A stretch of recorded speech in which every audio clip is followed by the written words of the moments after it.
Hello tout le monde, on se retrouve pour une nouvelle vidéo. Alors, ce sera un résumé fresque du mois de juillet. En juillet, j'ai lu énormément, vraiment, je m'y attendais pas. J'ai lu du coup 16 livres et l'équivalent de plus ou moins 7000 pages. Du coup, je vais essayer de vous montrer tout ça dans l'ordre, mais j'ai mis ma pile absolument dans le désordre. Donc, j'ai lu des lectures papier et des lectures numériques.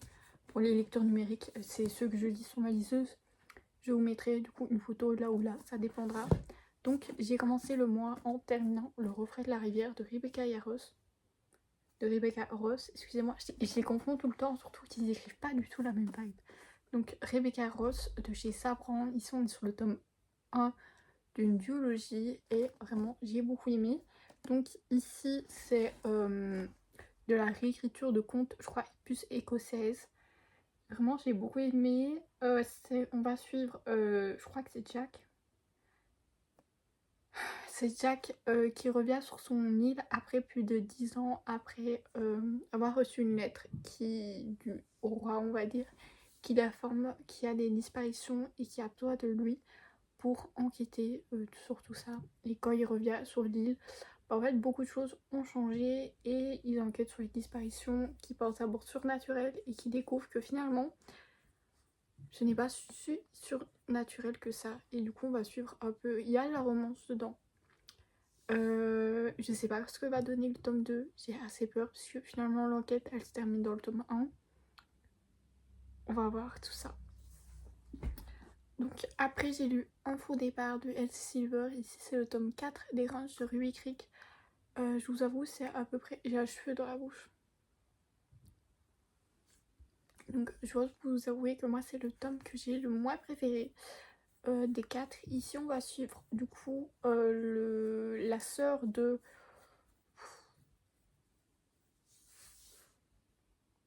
du gars qu'on n'aime pas. Voilà, du gars que à la base on n'aime pas, du protagoniste du tome 3. Et je vous avoue, c'est une romance avec un gros age gap. Il y a une grosse différence d'âge. Et la relation est très mal perçue parce que tout simplement, en fait, elle est amoureuse du meilleur ami de son frère. Voilà, c'est très mal vu. En plus, il y a pas mal de. Elle veut reprendre des études de vétérinaire. Sauf que du coup, elle doit partir en ville. Du coup, il y a pas mal d'épreuves dans ces relations. Mais j'ai pas tant accroché ça au personnage. Du coup, je vais pas plus en parler parce que je me souviens plus. Ah, c'est Nadia. Voilà, Nadia. Je viens du prénom. Nadia, donc pour le moment, elle travaille à la VT au vétérinaire du ranch Ruby Creek.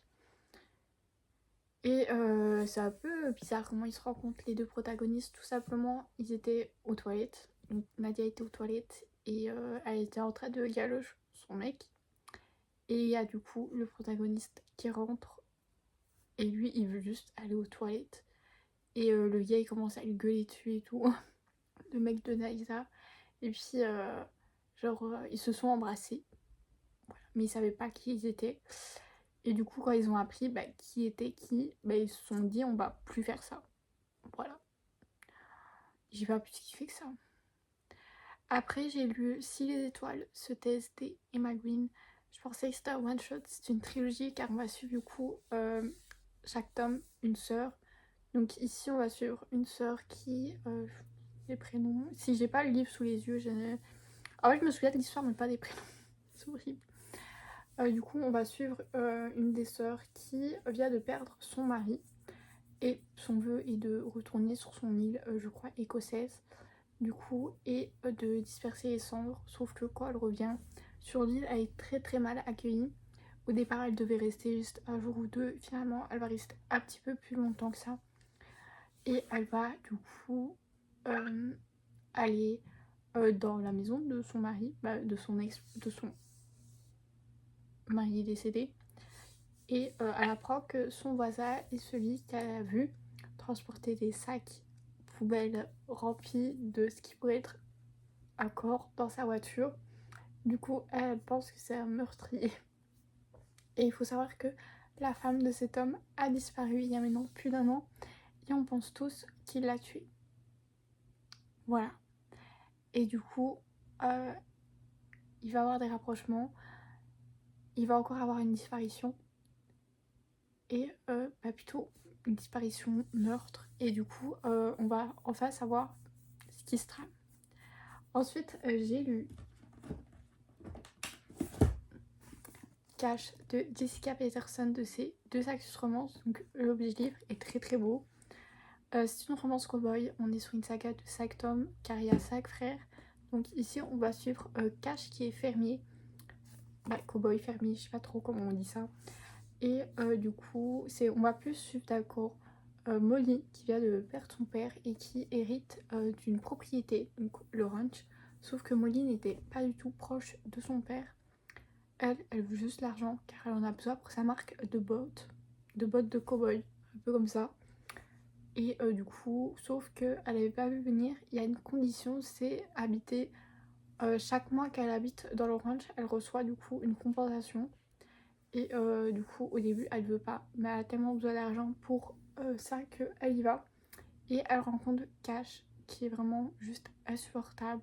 Cash est le contremaître du ranch, donc c'est celui qui gère à peu près tout.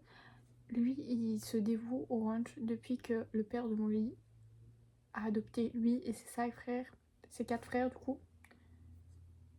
C'est ça. Et il croyait qu'il allait léguer le ranch. Il lui a légué quelque chose dans le coffre-fort, mais il ne comprend pas absolument pas pourquoi il lui a légué ça.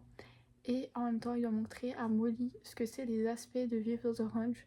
Du coup, on vit quand même une proximité forcée, etc.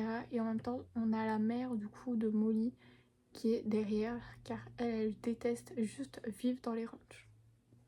Vous allez voir une pile s'accumuler là. Ensuite, j'ai lu Wake Up Like This de Émile Loa de chez Flammarion. Donc, je l'ai lu car début d'année, il a eu beaucoup de bons retours sur le BookTok. Et ça ne l'a pas fait pour moi parce que ça a été tout simplement un 2 étoiles. J'ai mis 2 étoiles et demie, mais j'ai été gentille. Donc ici, on va suivre 2 protagonistes. Ils sont du coup en dernière année ils sont en terminale, tout simplement. Et vu qu'ils sont aux États-Unis, il a le bal de fin d'année. Et du coup, la protagoniste est quelqu'un qui est très stressé, qui fait tout le temps des to-do list, qui aime bien être à l'heure, bref, voilà. Et sauf que l'année prochaine, elle veut aller à l'université, sauf que, comment dire, sa maman n'a pas forcément le budget, du coup, elle postule pour une bourse. Voilà, et elle croit que du coup, son ennemi lui vole la bourse, que son ennemi en fait fait tout pour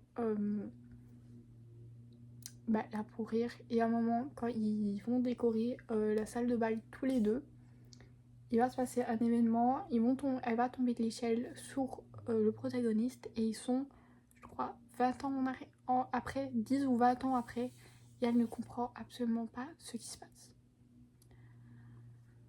Après, j'ai lu mon livre en anglais de ce mois, c'est The Midnight Library de Matt Haig. Donc ce livre est totalement traduit chez Pocket sous le nom de La librairie de minuit, tout simplement.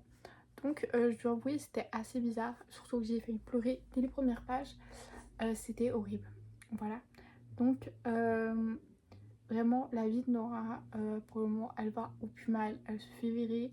Elle apprend que son chat est décédé. C'est pour ça que j'ai pleuré, mais la circonstance de comment il est décédé, ça a été horrible. Et du coup, elle veut juste en finir à minuit. Du coup, elle tente une tentative. Je ne dirai pas de quoi parce que je crois que je ne peux pas le dire ici. Sauf que quand elle se réveille, elle n'est pas totalement morte, mais elle n'est pas vivante non plus. Elle est dans un genre de coma. Elle se retrouve à la librairie de minuit où elle retrouve du coup son ancienne bibliothécaire du lycée et elle comprend pas ce qu'elle fait là. Et en fait, le but c'est de trouver un peu la vie parfaite pour elle. Et on va la suivre dans ses multiples vies et on va découvrir que en fait toutes les vies où elle va, il y a toujours des défauts et des avantages. Voilà, c'est plus une remise en question, plus un contemporain qu'une romance. Après, j'ai lu une dark romance, donc j'ai lu Valentina, le tome 2 Azaré de chez Hugo Poche. Donc attention, dark romance pour un public averti. Donc pour la sortie en poche, je l'ai lu car j'ai lu le tome 1 en numérique, mais j'attendais la suite en poche. Et je dois vous avouer, j'ai quand même bien aimé, mais j'ai beaucoup plus préféré le tome 1. Je sais pas si ça se dit beaucoup plus préféré. j'ai mieux préféré le tome 1. Donc ici on suit toujours du coup Valentina. Elle s'est fait du coup... Bah non, je peux pas le dire. Bah du coup Valentina tome 2. Parce que je vais pas faire un résumé parce que ça reste pas eu le tome 1 du coup. Voilà. J'ai bien aimé, mais on va voir un peu la suite. Par après, j'ai lu le tome 1 et 2 des Palisades Park de Maloria Cassis, donc chez eux sur Vinted. J'ai pas lu encore le tome 3. Donc ici on est chez Hugo Poche, c'est une romance. Donc ici le tome 1, je lui ai mis 3 étoiles parce que j'ai trouvé qu'il y avait un peu plus, beaucoup de smut et il manquait quand même un peu de la psychologie des personnages. Donc ici on va suivre du coup la résidence Palisade Park. Donc c'est une résidence de 3 appartements, de 3 blocs d'appartements et qui vient d'être fraîchement terminée. Et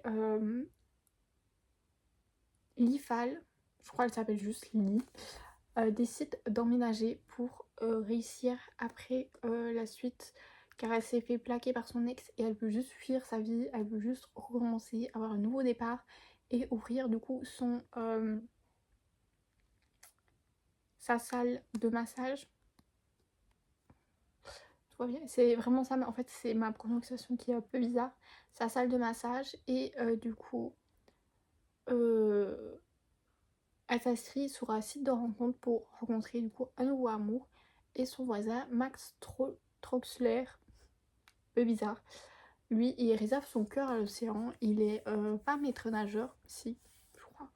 Il surveille, en fait, c'est les surveillants sur les plages pour voir s'il n'y a pas de danger. Il faut savoir que l'IFAL a juste, il a une peur bleue de l'océan ou de l'eau, car elle ne sait juste pas nager, on lui a pas appris, elle a eu peur, c'est tout. Et ils vont un peu se rencontrer, vu qu'ils habitent dans le même bloc d'appartements, logique. Et j'ai beaucoup aimé, mais comme je vous dis, beaucoup de smut, et j'ai trouvé ça dommage. Et dans le tome 2, moi j'ai préféré le tome 2. Donc ici, on va suivre June Campbell qu'on rencontre dans le tome 1, car en fait, on suit 3 groupes d'amis à chaque fois. Lee, June et une troisième personne. Et après, Max, Derek et du coup, une troisième personne. Ici, du coup, on va suivre June. Elle est passionnée par son travail de journaliste. Et depuis quelques mois, elle harcèle un peu son patron pour faire un peu une vidéo pour montrer un peu les dangers de chaque métier. Et après du coup un incident que son patron a eu, il lui accorde, mais elle doit aller dans la caserne des pompiers de son, on va dire, pire ennemi, Derek. Ils se disputent tout le temps. Son voisin, pas de palier mais d'étage du coup. Et June est la voisine d'en dessous et Derek est la voisine d'au-dessus. Et vraiment, elle en a juste marre car il y a pas mal de débats en haut et les femmes font beaucoup de bruit. Voilà. Du coup, Derek est pompier dans cette caserne et il est désigné pour justement surveiller June. Ils sont pas ravis tous les deux, mais bon, ils acceptent parce que ils doivent faire leur travail. Et du coup, ils vont juste se retrouver à peu près tous les jours dans la caserne des pompiers. Mais une chose qu'elle a pas dit, June, elle a une peur bleue du feu après un incident qu'elle a passé avec sa famille. Et quand elle doit être face au feu, elle a très très peur. Voilà. Voilà. Mais il y a pas mal de smut. Il reste un troisième tome. Je crois qu'il est policier, l'homme du troisième, et un protagoniste, je ne sais plus du tout. Ensuite, j'ai lu mon coup de cœur du mois qui est Ne m'oublie jamais de Abby Jiménez de chez Deux Sexes Romance également. J'aime trop les livres de Deux Sexes Romance. Donc ici, on va suivre Samantha qui trouve un chat errant et qui l'emmène chez le vétérinaire car le chat a une particularité, il n'a pas d'anus. Voilà, du coup il ne peut pas faire ses besoins et le problème c'est que il peut mourir. Il a une opération mais elle est très coûteuse et elle ne fonctionne pas toujours. Des fois le chat refuse, n'accepte pas l'opération tout simplement. Mais quand elle a rencontré Xavier, le vétérinaire, pas très sympa, il a pas été trop sympa. Et du coup, elle réussit à récolter les fonds grâce à une cagnotte et à faire opérer son chat, qui est toujours vivant.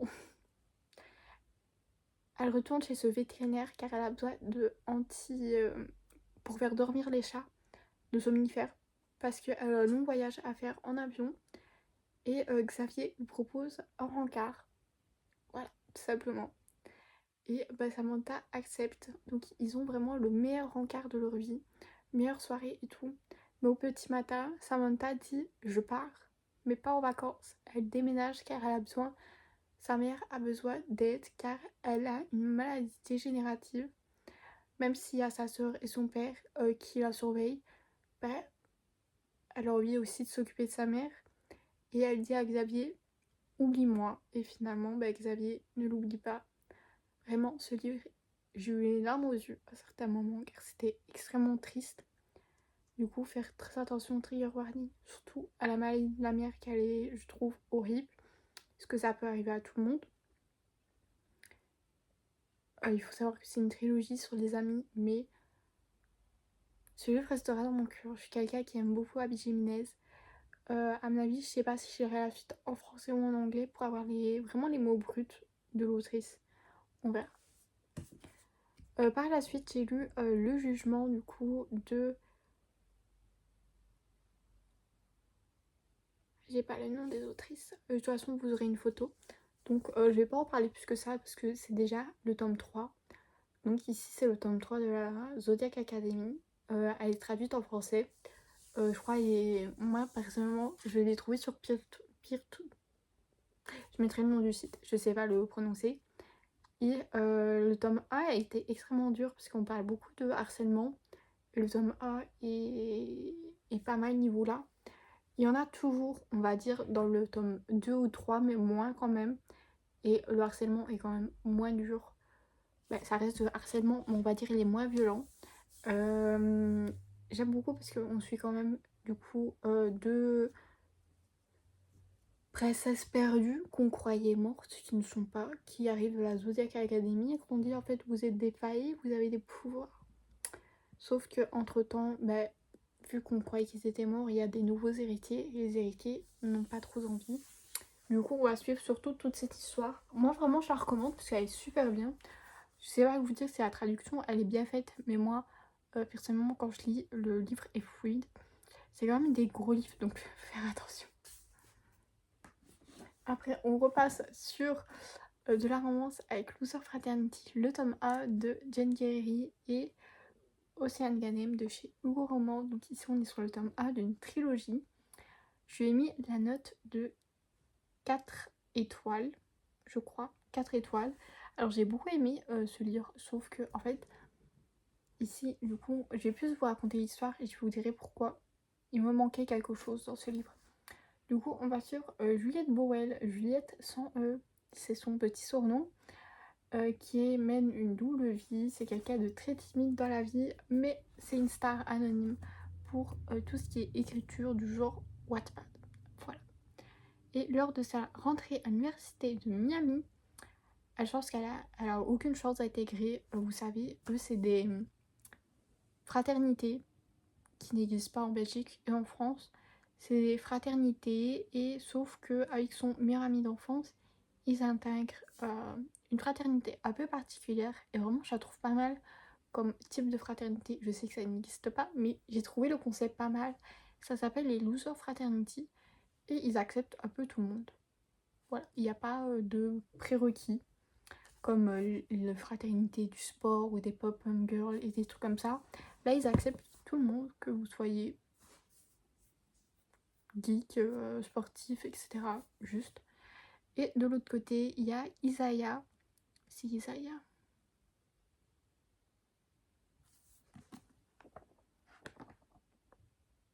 Vous dis-moi les prénoms, c'est horrible. Ouais, c'est Isaiah. Du coup, lui, sa famille a des problèmes financiers.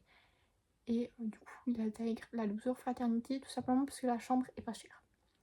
Et pour vous dire qu'elle est pas chère, je l'accorde, elle est pas chère. Et du coup, il intègre la Loser Fraternity, pas forcément pour la vie de la fraternité, juste parce que c'est la moins chère et qu'ils ont de la bouffe régulièrement gratuite. Et il faut savoir que Juliette et Isaiah sont dans le même cursus, ils sont dans le cursus du cinéma. Du coup, ils vont se rencontrer et se voir très souvent. Alors moi, j'ai bien aimé la relation qui se crée. Ce qui m'a manqué, c'est Juliette, elle ne parle pas énormément.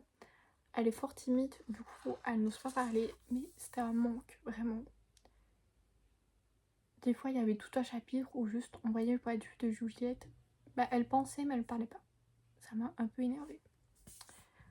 Par après, j'ai lu du coup la lecture tandem de Kéliana, donc le tome 5 et le tome 6, donc l'Empire des Tempêtes et la Tour de l'Aube. Alors moi, j'ai préféré faire une lecture tandem. C'est pas obligatoire, mais c'est plus conseillé, on va dire. Tout simplement parce que sinon j'aurais eu un trop plein des personnages. Parce que dans les autres tomes, on suit les personnages, mais on voit quand même, on les voit à tour de rôle. Que là, on aurait vu à chaque fois, par exemple, dans l'Empire des Tempêtes, bah, il y avait que le point de vue de Eileen, Dorian et d'autres personnages que on rencontre plus tard. Que dans la Tour de l'Aube, c'est surtout le point de vue de Kaol et d'autres points de vue. Mais si vous n'avez pas lu la saga, vous n'avez pas. Si vous êtes en train de lire la saga, j'ai pas envie de spoiler. Et je vous avoue que moi, Kaol, c'est pas mon chouchou non plus. Du coup, j'ai préféré faire une lecture tandem. Moi, j'ai beaucoup mieux aimé. Comme ça, j'ai pas trop plat en même temps des personnages et on voit vraiment. Parce que ça se passe au même moment, mais ils sont pas du tout au même endroit. C'est surtout pour ça. J'ai beaucoup aimé. Je suis en train de lire surtout le tome 7. La taille du tome 7. Voilà, il fait plus de 1100 pages. Et par contre, pour ceux qui veulent lire La Tour de l'Aube et que vous êtes arachnophobe, faites très attention. Il y a des araignées. Je tiens à vous le dire. Après, j'ai vu une petite romance Earthless de Elsie Silver de chez Ito. J'ai bien aimé. Et j'ai oublié le smut de Elsie Silver. Comment que quand ça se mettait, hein. C'est spicy. Donc ici, on va suivre Kate qui est papa d'un petit garçon de 5 ans. Et je trouve ça trop mignon. Voilà, donc il est papa. La maman est partie car elle ne voulait pas s'occuper du gamin, tout simplement.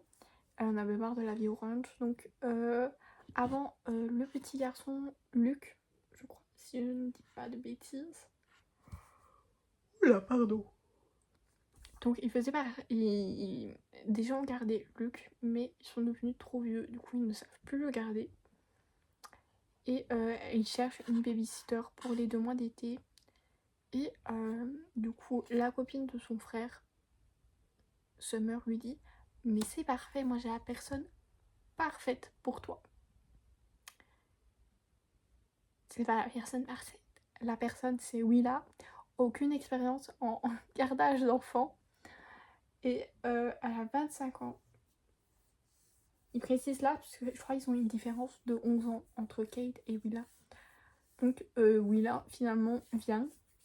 Et leur première rencontre est, ma foi, très particulière. C'est le prologue, j'étais ah ok. Mais après, c'est sûr que c'est eux en fait. J'ai bien aimé le smut, ça smut. Mais par contre, la relation entre Willa et l'enfant, trop mignon. Du coup, les tropes, c'est proximité forcée, single dad, ex-nanny. Et il y a une troisième trope que je vous dirai pas parce que ça spoil. Mais vous avoue, elle n'était pas forcément obligatoire. Pas forcément. Et ma dernière lecture du mois de juillet a été une relecture pour ma part. Ça a été la relecture de Dark Rise de CS Paka de chez Ping Pong. Donc ici c'est assez compliqué, c'est de la fantasy. Et je vais plus vous lire le résumé parce que je ne vous saurais pas vous faire un résumé de ce livre là. L'ancien monde n'est plus, ses héros sont morts, ses châteaux en ruine et la bataille épique entre l'ombre et la lumière a sombré dans l'oubli. Seuls les stewards s'en souviennent et veillent siècle après siècle pour protéger l'humanité du retour de rois obscurs. À Londres, Will est en fuite pourchassé par les hommes qui ont tué sa mère. Lorsque Violette lui sauve la vie, tous deux se retrouvent plongés dans le monde de légende et de magie des Stewards.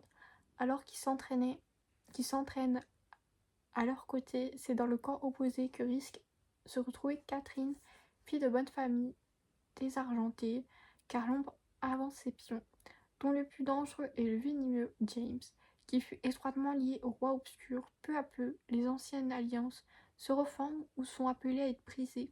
Dans cette guerre qui menace leur monde, les descendants des combattants des deux camps n'ont d'autre choix que de jouer leur rôle, à moins que le destin puisse être défié.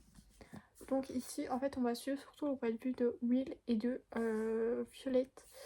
Du coup, Will, comme on pense qu'il est le descendant de la dame.